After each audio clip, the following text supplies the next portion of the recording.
రాష్ట్రాన్ని అభివృద్ధి దిశగా ముందుకు తీసుకెళ్తున్న కూటమి ప్రభుత్వంపై అపోహలు సృష్టించేందుకు వైసీపీ నాయకులు ప్రయత్నిస్తున్నారని నర్సాపురం జనసేన ఎమ్మెల్యే బొమ్మిడి నాయకర్ ఆరోపించారు. టీడీపీ నాయకుల వల్ల జనసేన నాయకులు ఇబ్బంది పడుతున్నారంటూ వైసీపీ చేస్తున్న ప్రచారం అవాస్తవమని స్పష్టం చేశారు.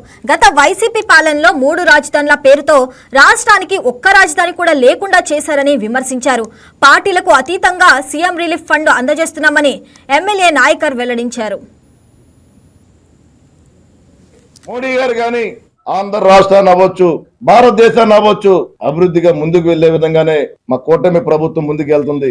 ఈ కూటమి ద్వారా కూడా మీరు 2 మాటలు మాట్లాడాలి. ఈ కూటమిలో కూడా ఏదో చిచ్చులు పెట్టాలి, వీళ్ళు గొడవలు పెట్టాలి అన్న ఆలోచనతో కూడా మరి వైఎస్ఆర్ ఉన్నటువంటి నాయకులు కూడా వివిధ రకాలైనటువంటి జనసేన పార్టీ గురించి మాట్లాడుతున్నారు. ఎందుకంటే జనసేన పార్టీ కార్యకర్తల మీద, జనసేన పార్టీ అభిమానుల మీద ఈ రోజున వైఎస్ఆర్ ప్రభుత్వం పార్టీ నాయకులకు అప్పుడప్పుడు అభిమానం కలుగుతుంది. మాకు ఏదో విడ్డూరంగా అనిపిస్తుంది. ఏదో ఇవాళ ఈ కూటమి వల్ల జనసేన పార్టీ నాయకులకు ఇబ్బంది పడుతున్నారు అన్న ఆలోచనతో వెళ్తున్నారు. ఇవాళ జనసేన పార్టీ చూసుకుంటే కనుక మరి ఏదైతే పవన్ కళ్యాణ్ గారు ఆ రోజున 2024 ఎలక్షన్స్ లో కూటమి జయంగా, ఆంధ్ర రాష్ట్ర అభివృద్ధి జయంగా ఆ రోజున కూటమికి ముందుండి నడిపించిన వ్యక్తి.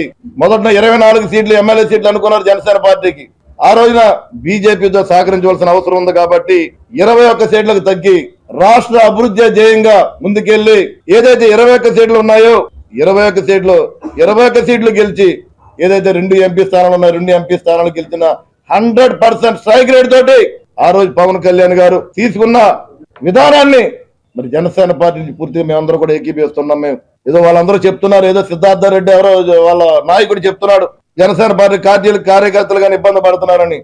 ఈ కూటమి ప్రభుత్వం ద్వారా ఇవాళ ఒక శాసనసభ్యునికి నేను నర్సాపురం నియోజక జనసేన పార్టీ నుంచి రావడం, 20 మంది ఎమ్మెల్యేలు ముందుకు రావడం, 2 ఎంపీలు ముందుకు రావడం జనసేన పార్టీ నుంచి, మరి శాసన మండలి సభ్యులు మన వివిధ రకాలైన చైర్మన్లు, కాపు కార్పొరేషన్ అవ్వచ్చు, అగ్నికుల క్షత్రియ కార్పొరేషన్ చైర్మన్ అవ్వచ్చు, మరి జిల్లా స్థాయి నుంచి చూసుకుంటే DCMS చైర్మన్ అవ్వచ్చు, వివిధ రకాల చైర్మన్ ని రాష్ట్ర వ్యాప్తంగా చూసుకుంటే 3000 మంది సైనికుల్ని పదవిలో పెట్టిన ఘనత ఈ రోజు ఈ కూటమి ప్రభుత్వం జనసేన పార్టీది.